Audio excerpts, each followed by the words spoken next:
안녕하세요. 저는 건국대 트루스포럼의 김수연이라고 합니다. 오늘 저는 성혁명과 젠더 사상의 탈을 쓴 문화마르크스주의, 오늘날 대한민국 다음 세대를 향한 위협이라는 조금은 다소 거창한 제목으로 발표를 하게 될 건데요.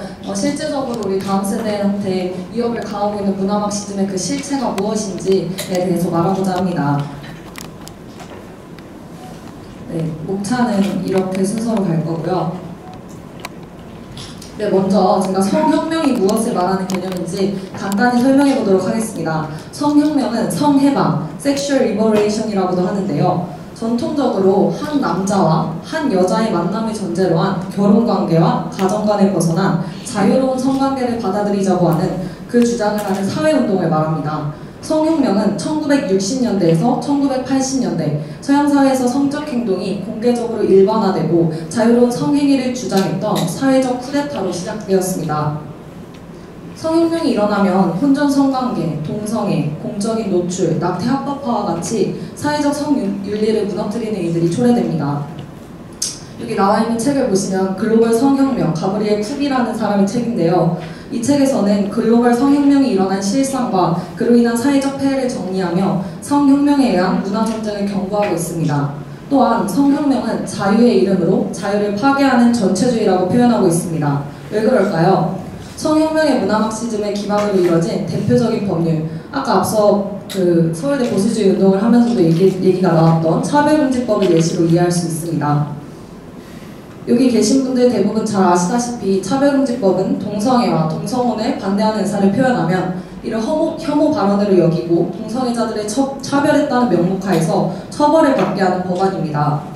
다양한 형태의 사랑과 가정을 존중해야 한다. 듣기에는 되게 좋은 말을 하고 있지만 반대로 동성애에 대한 생각이 달라 동성결혼과 이를 합법화하는 일을 주장한다면 이 주장은 존중받을 수 없고 표현을 금지하는 역차별이라고 여겨지게 됩니다.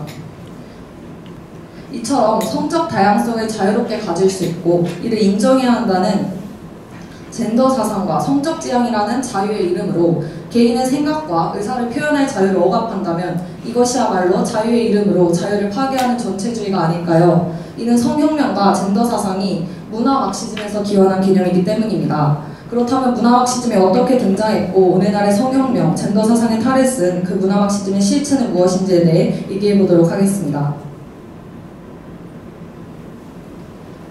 1917년 러시아 볼셰비키 혁명 이후 러시아와 유럽의 사회주의자들은 자신들의 국가에서 고전적 마르크스주의를 기반으로 실질적인 정치적, 사회적 개혁이 이뤄지기를 기대했습니다. 그들은 마르크스주의적 예상이 서구에서 새로운 경제체제를 수립할 것이고 이것이 전파되기를 바랬던 것입니다. 그러나 그들의 기대와 달리 레닌이 이끌었던 볼셰비키 혁명은 소련 연방을 넘어 확산되는 것은 실패하였습니다. 즉 마르크스주의의 세계화는 실패하였다고 보는 것입니다. 이러한 고전적 마르크스주의의 실패에 대해 의문을 품고 마르크스주의를 재해석하고자 하는 지식인들이 등장했습니다. 안토니오 그람시와 같은 좌파 지식인, 사회주의 사상가들이 대표적인 예시인데요. 이들을 통해 등장했던 것이 바로 문화 마르크스주의, 일명 문화 막시즘입니다. 문화 막시즘은 기존의 마르크스주의를 탈피하고 새로운 분파로서 등장했던 신마르크스주의, 네오 막시즘이라고도 할 수 있는데요. 문화 막시즘의 개념을 쉽게 정의해보자면 문화를 통하여, 문화적 혁명을 통하여 마르크스주의를 실현하고자 하는 사상적 흐름을 말합니다. 그렇다면 문화 막시즘을 주장했던 대표적인 인물 안토니오 그람시에 대해서 설명을 해보도록 하겠습니다. 신마르크스주의자들은 부르주아로부터 임금을 받는 노동계급들은 마르크스 혁명을 이끌 수 없다고 보았습니다. 왜냐하면 노동계급은 결국 부르주아 계급에 의해서 경제적으로, 문화적으로 영향을 받을 수밖에 없고 예속되기 때문입니다. 그래서 이탈리아의 공산주의자인 안토니오 그람시는 이렇게 주장하였습니다.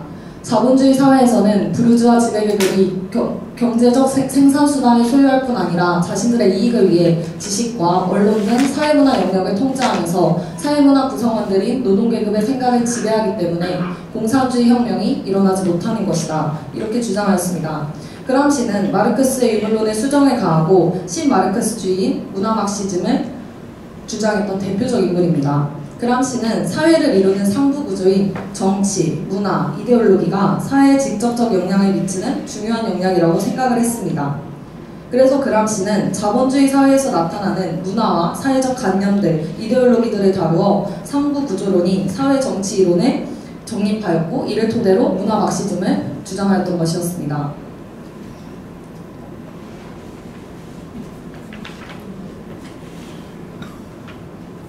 그렇다면 고전적 막시즘과 문화 막시즘은 어떤 차이를 가지고 있는지 설명하도록 하겠습니다. 기존 고전적 마르크스주의가 경제 이론부터 뒤집어 의식과 물질 세계의 변화를 꿈꿨다면 새롭게 등장한 문화 막시즘은 문화를 통해 무의식 세계까지 지배하고자 하는 전략입니다. 기존 마르크스주의가 노동자들을 해방하기 위해 그들을 억압하고 있는 자본주의와 계급구조를 뒤집어야 한다는 선동이었더라면 문화 막시즘은 경제구조 이면에 있는 인간의 전통, 가정, 성윤리, 종교, 학교, 법치 등 정치, 사회와 문화의식까지 뒤집어야 한다는 혁명론입니다. 마르크스는 유물론적 사관을 바탕으로 상부구조인 관념, 이데올로기보다는 하부구조인 물질의 중요성을 강조했지만 그람시는 이를 수정하였고 문화와 사회적 관념으로 이뤄진 상부구조를 강조하는 상부구조론을 주장하고 그 자율성을 인정하였습니다. 하지만 그람시도 궁극적으로는 물적 토대를 떠나서는 정신적인 것이 존재할 수 없다고 보았습니다. 그런 점에서 신마르크스주의는 정통 마르크스주의를 수정한 것이기는 하나 정통 마르크스주의의 틀을 벗어난 것은 아니었고 오히려 정통 마르크스주의를 보완하고 확장했다고 볼 수 있습니다. 안토니오 그람시가 주장한 상부구조론은 마르크스의 하부구조에 집중된 유물론적 사관을 극복했습니다. 폭력적이고 혁명적인 투쟁보다는 이데올로기 투쟁을 통해서 마르크스의 사상을 실현시키자라는 것을 강조했던 것입니다. 여기서 중요한 것이 이데올로기적 헤게모니입니다. 그람시가 주장한 문화 막시즘을 이해하기 위해서는 이 헤게모니라는 개념을 짚고 넘어가야 하는데요. 헤게모니란 쉽게 말해서 한 국가나 집단 그리고 문화가 가지는 힘, 쉽게 말해서 패권이라는 단어를 이해할 수 있습니다.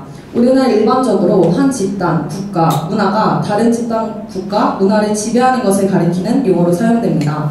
그람시는 자신이 쓴 책 옥중수고에서 계급 간의 관계, 특히 부르주아 계급이 노동자 계급에게 행사하는 통제의 의미로서 헤게모니를 설명하였습니다. 그가 말한 헤게모니는 한 계급이 단지 힘의 위력만이 아니라 제도, 사회관계, 관념의 조직막 속에서 동의를 이끌어냄으로써 자신의 지배를 유지하는 수단으로서 설명하였습니다. 그람시는 이러한 헤게모니를 창출하여 이것을 통해 이루어진 이데올로기적, 문화적 혁명이 효과적인 혁명 전략이 될 수 있다고 생각했던 것입니다. 문화 마르크스주의는 1920년대 유럽에서 발생하였습니다. 독일 프랑크푸르트의 이론가들을 통해 해체주의, 탈구주주의, 비판 이론 등으로 발전한 신마르크스주의는 결정적으로 프로이드의 성관념과 결합해 성혁명의 개념을 제시하였습니다. 그리고 프랑스와 미국 등의 대학가로 진출했던 성혁명의 이름을 한 문화 막시즘은 많은 지식인들과 젊은이들의 생각을 사로잡게 되었습니다. 결국 1968년 3월 프랑스 파리에서 대학생들의 주축으로 기존의 정치체제와 도덕관습을 무너뜨리자는 68혁명이 일어났습니다. 프랑스에서 남학생들이 여학생들의 기숙사를 자유롭게 출입해달라고 주장하는 것이 그 시작이었습니다. 여기 옆에 있는 문구가 보이시죠? Make love, not war. 이게 우리나라 말로 해석을 해보자면 전쟁 말고 섹스를 하자, 성관계를 하자 이런 뜻인데요. 이는 미국에서 베트남 전쟁 반대 운동을 빙자하여 일어났던 프리섹스 혁명의 구호였다고 합니다. 실제로 시위 후에는 상대를 가리지 않고 물란한 성행위를 하는 남교 파티가 일어났다고 합니다. 당시 어느 신마르크스주의 모임에 참석했던 말로리 밀렛이라는 사람은 모임에서 참석자들이 다음과 같은 문답을 종교의식처럼 외치는 모습을 기억한다고 합니다. 한번 제가 읽어보도록 하겠습니다. 우리는 왜 여기 있는가? 혁명을 일으키기 위해서다. 무슨 혁명인가? 바로 문화혁명이다. 미국의 가정, 어떻게 문화혁명을 일으키는가? 미국의 가정을 파괴하면 된다. 어떻게 가정을 파괴할 수 있는가? 일부 일처제를 무너뜨리면 된다. 어떻게 일부 일처제를 무너뜨릴 수 있는가? 난교와 호색과 매춘과 동성애를 조장하면 된다. 이 문답에서도 볼 수 있다시피 성혁명이라는 이름으로 변장한 문화 막시즘은 전통사회의 성윤리와 가정관을 무너뜨렸습니다. 성윤리의 붕괴는 전통사회의 건강한 가정관을 무너뜨리고 가정의 해체를 조장합니다. 또한 성윤리의 붕괴와 함께 결국 가장 기초적인 사회질서인 남성과 여성의 구분조차도 망가뜨리는 것입니다. 또 그리고 이 과정에서 함께 등장한 것이 바로 젠더 사상입니다. 젠더 사상은 사람의 성별을 생물학적 성별로만 남자와 여자 이렇게만 분류하는 것이 아니라 본인이 스스로 인식하는 성 정체성에 따라 정해지는 사회적 성별을 말합니다. 최근에 한 번쯤은 LGBT라는 용어를 들어보신 적이 있을 것입니다. 이것은 젠더를 나타내는 대표적인 약자로서 여기 있는 L이 바로 레즈비언, G가 바로 게이, B가 바이섹슈얼, T가 트랜스젠더라는 뜻이고 뒤에 있는 이 플러스는 이 5가지의 사회적 성에 더해서 추가되는 수많은 젠더들을 의미합니다. 사회적 성을 의미하는 젠더는 개인의 정체성과 생각에 의해 성별을 정할 수 있기에 수십 가지의 종류가 넘는 젠더가 존재할 수 있다고 말합니다. 어떤 사람은 개인의 변하는 정체성에 따라 여러 가지의 젠더도 동시에 가질 수 있습니다. 그래서 젠더 사상을 주장하는 사람들에 의하면 어떤 특정한 한 사람이 아침과 밤에 가지는 성도 달라질 수 있습니다. 예를 들면 제가 지금 보이는 것처럼 여자처럼 보이잖아요. 딱 봐도 여자잖아요. 근데 제가 성 정체성이 갑자기 달라져서 저녁에는 남자로 인식을 할 수 있는 것입니다. 아침에는 여자가 되고 저녁에는 남자가 되고 이런 식으로. 이렇게 되면 너무나도 당연한 얘기인 한 남자와 한 여자가 만나 결혼을 하고 가정을 이루는 전통적인 결혼관과 가정관이 무너지게 되는 것이죠. 성혁명, 젠더 사상이 영향을 받은 해외 사례에 대해서도 잠시 설명하고자 합니다. 1990년대 이후 고전적 마르크스주의는 종식되었다고 합니다. 하지만 이는 문화 마르크스주의로 발전하였고 성혁명이라는 이름 아래 활동하며 전통사회의 질서와 도덕관념들을 무너뜨리고 서구 사회의 모든 영역에서 질병처럼 퍼져나가고 있는 것이 지금 오늘날의 현실입니다. 오늘날 특히 서구 사회의 정치, 경제, 교육, 법률 등의 영역에서 문화 막시즘의 영향을 받은 마르크스주의적 이념들이 지금 우리 눈에 보이는 것이 현실입니다. 이와 관련된 해외 사례들을 잠시 몇 가지 소개하겠습니다. 미국 네브라스카 지역의 학교위원회는 젠더 사상에 기초하여 링콜론 퍼블릭 스쿨의 교사들에게 성을 구분하는 표현, 이것을 금지하는 지침을 내렸습니다. 그러자 어떤 일이 일어났을까요? 소년, 소녀 혹은 신사, 숙녀 이런 표현조차도 쓸 수가 없는 것입니다. 미국 매사추세츠의 경우 현재 모든 공립학교뿐만 아니라 심지어 유치원에서조차 동성결혼을 정상이라고 가르치고 있습니다. 이를 보고 한 부모가 5살밖에 안 된 어린 자신의 자녀한테 동성애 교육을 하는 것을 보고 거절했다는 이유로 감옥에 들어가는 일도 있었습니다. 5살 된 자녀가 유치원에서 가져온 우리 가족 중에 누가 있을까? 라는 책에서는 남자 둘이 부부로 살고 있는 이야기가 적혀 있었습니다. 차별금지법이 제일 먼저 통과된 유럽의 사례는 더 심각합니다. 영국에서는 동성애 등을 포함한 모든 성적 타락이 죄라고 말하여 체포된 한 남성의 사례가 있고요. 전 세계 동성애자들의 지지를 받고 있는 프랑스의 경우는 학교에서 친동성애 교육을 정상적인 교육으로 받게 하고 또 일찍부터 성행위를 가지도록 권하는 내용을 교육하고 있습니다. 왜 이것이 문제가 될까요? 여러 가지 문제가 있겠지만 첫 번째로 우리에게 크게 와닿는 것은 동성애로 인한 에이즈 발생이 문제라고 할 수 있습니다. 많은 의학적 자료와 논문들이 동성애와 에이즈의 상관관계를 설명하고 있습니다. 특히 미국의 의학기관 CDC에서 말하길 지금 에이즈를 가장 많이 걸리고 있는 집단은 동성애자들이며 그중 73%가 10대라는 심각한 수준에 대해서 명시해 주었습니다. 대한민국의 다음 세대를 위협하는 문화적 헤게모니 전략에 대해서 제가 말씀해 드리고자 하는데요. 그렇다면 앞선 사례들을 통해서 서구 문화는 이미 문화 막시즘의 영향 아래 글로벌 성혁명이 이루어져서 전통적 사회의 성윤리와 가정관이 무너졌다고 말할 수 있겠습니다. 이것은 명백한 사실이라고 확인할 수 있겠죠. 그렇다면 우리 대한민국은 어떤 상황일까요? 조선시대 때부터 효와 예의 질서를 강조하는 유교 사상이 있기 때문에 우리나라에는 그런 일이 없을까요? 그렇다면 정말 좋겠지만 슬프게도 우리 대한민국 역시 성혁명, 젠더 사상의 탈을 쓴 문화 막시즘이 사회 깊은 영역 가운데 스며든 것이 현실입니다. 특히 현재 대한민국의 다음 세대를 위협하고 있는 것이 큰 문제라고 생각합니다. 문화 막시즘이 미래 세대, 다음 세대를 공략하는 3가지 주요 영역이 있습니다. 문화, 법률, 교육이 바로 그 3가지인데요. 간단하게 각 영역에서 그 사례들을 가져와서 정리해보았습니다. 먼저 법률 영역에 관해서 이제 우리 다음 세대를 틈탄 문화 막시즘 헤게모니 전략을 얘기해 보겠습니다. 앞서 발제를 시작할 때 제가 처음 얘기했던 차별금지법이 지금 학생인권 조례라는 이름으로 등장하여 학생들의 학교 생활과 밀접한 관련을 가지고 영향을 미치고 있습니다. 학생인권조례에 따르면 학생의 자기결정권을 보장하고 교사의 개입을 최소화하여 학생 개인의 개성 표출을 독려해야 한다고 주장합니다. 특히 동성애를 비롯한 성소수자 학생들을 존중해야 한다고 강조하며 다양성과 개성을 중시하는 내용들을 학생들의 인권으로 규정하고 있습니다.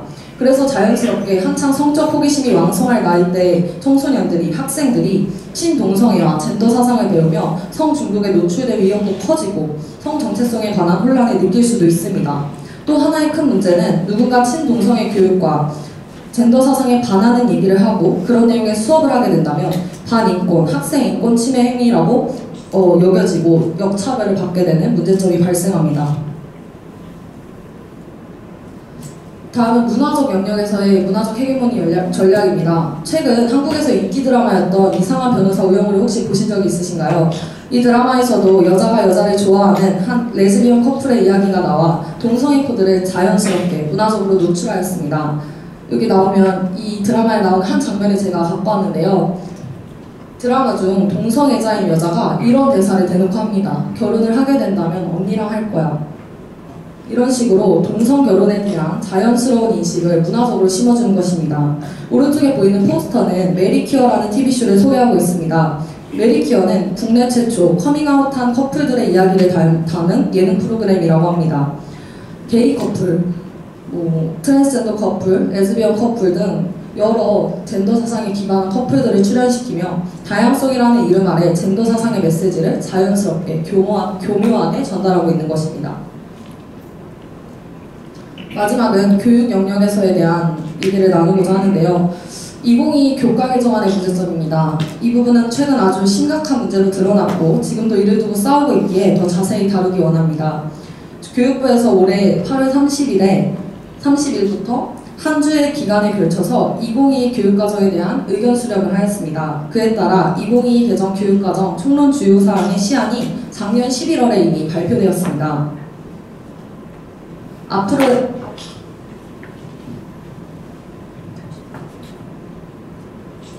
앞으로의 진행 과정은 이렇습니다. 우선 교육과정 시안 개발 정책연구진과 국가교육과정 개정추진위원회가 함께 충분히 논의하고 검토한 교과과정 시안이 1차적으로 반영이 됩니다. 그 다음 공청회 등과 연계하여 국민참여소통 누리집에서 의견을 이제 수렴한다고 합니다. 그리고 이를 바탕으로 공청회 결과 등을 반영한 수정안은 교육과정 심의회 및 행정예고 등을 거쳐 올해 12월 말까지 국가교육위원회에서 최종 확정될 예정입니다. 올해 12월 말까지기에 시간이 얼마 남지 않은 것입니다. 이번 2022 교과 개정안의 문제점은 이렇게 5가지로 정리할 수 있습니다. 네, 첫 번째, 교모하게 포장된 동성애, LGBT 옹호 내용. 두 번째, 집중적으로 이뤄지는 젠더 교육. 세 번째, 동성 결혼까지도 인정하도록 시도. 네 번째, 성행위의 자유를 정당화하는 조기 성애화. 다섯 번째, 혐오 표현 금지의 정당성만의 교육. 이렇게 5가지로 정리할 수 있는데요. 하나하나 간단히 살펴보자면 첫 번째, 교모하게 표정된 동성애 옹호 내용. 여기 보시면 중학교부터 교묘하게 성소수자에 대한 차별과 혐오를 하지 말고 배려와 공감만을 하도록 교육을 합니다. 사진에 이제 노란색으로 표시된 부분과 주황색으로 표시된 부분을 집중적으로 보시면 사회적 소수자의 사례로 여기 아래 보시면 장애인, 이주 외국인, 성소수자 등을 다룰 수 있으며 이런 식으로 자연스럽게 표현을 하는 것입니다. 중학교에서 사회적 소수자라는 용어가 등장하는데 이는 사실 성소수자라는 개념이 포함된 것입니다. 그 성소수자 자체, 즉 사람에 대한 차별과 혐오는 하지 말아야 되죠. 하지만 그들이 하는 성행위에 대한 비판조차 하지 못하게 하는 것이 큰 문제라고 할 수 있습니다. 행위적 차별과 행위의 차별은 분명히 다른 것인데 이 개념을 혼동하게 만들어버리는 것입니다. 두 번째로는 집중적으로 이루어지는 젠더 교육입니다. 중학교부터 다양한 성개념, 즉 섹슈얼리티 교육을 젠더와 섹슈얼리티 교육을 세뇌하고 있습니다. 젠더는 앞서 말씀드렸다시피 수십 가지 성 정체성을 포괄하는 개념이고 섹슈얼리티는 젠더 개념을 포괄하는 용어입니다. 중학교부터 배우는 내용도 자연스럽게 젠더, 성평등, 제3의 성 등을 받아들이도록 합니다. 중학교 도덕교과서에 대한 내용을 보면은 성평등이라는 표현이 많이 보이죠. 이 자체가 양성평등이 아니라 성평등을 얘기하면 젠더 사상을 얘기하는 것입니다. 우리가 헌법에서도 분명히 양성평등이라고 명시가 되어 있는데 그 이유는 무엇이죠? 성은 2개밖에 없기 때문이다. 남자와 여자 2개밖에 없기 때문에 양성평등의 개념을 넣는 것인데 성평등으로 이것을 바꿔버리게 된다면 아까 앞서 말씀드린 젠더의 개념을 당연히 받아들이게 되는 것입니다. 세 번째로는 동성 결혼까지도 인정하도록 시도. 중학교 기술과정에서 있는 교과서 내용을 갖고 온 건데요. 특별히 성취 기준 해설 부분을 한번 보실까요? 정서적으로 서로에게 몰입되어 있으며 일상생활을 공유하며 가족으로 인정해 주어야 한다는 내용을 가르치는데, 이 내용 자체가 바로 동성결혼의 발판을 마련한 것입니다. 또한 다양한 가족 유형에 대해 유연한 태도를 가지라고 말하고 있는데, 자연스럽게 우리 다음 세대에게 동성결혼에 반대해서는 안 된다라고 유도하고 있는 것입니다. 네 번째, 성행위의 자유를 정당화하는 조기성애화. 먼저 조기성애화라는 개념을 설명해야 될 것 같습니다. 다소 생소할 수도 있고 저도 맨 처음에 이해가 잘 되지 않는 개념이어서 정리를 해봤는데요. 조기성애화란 아동의 전반적인 사고가 성, 섹슈얼리티에 함몰돼 전혀 성적이지 않은 일반적인 대상을 볼 때에도 성적으로 대하게 되고 성적인 생각을 하게 될 수 있게끔 우리 아이들을 교육하는 것을 말합니다. 쉽게 말하자면 조기성애화 교육이라는 것은 일찍부터 학생들에게 성관계를 어떻게 하는 것이고 성관계가 무엇인지에 대한 개념을 알려주는 교육입니다. 사진을 보시면 성인권, 성적 자기결정권이라는 용어가 많이 나오죠. 이 용어를 사용하면 성행위는 언제든지 할 수 있는 것이라고 학생들이 오해하게 만들고, 프리섹스와 낙태의 권리를 포함하는 성재생산 건강 권리를 가르치는 것입니다. 여기서 성재생산 건강 및 권리라는 말도 조금 하도 용어를 바꿔놔가지고 어려우실 수도 있고 또 생소하실 수도 있는데, 이를 간단히 풀어서 설명드리도록 하겠습니다.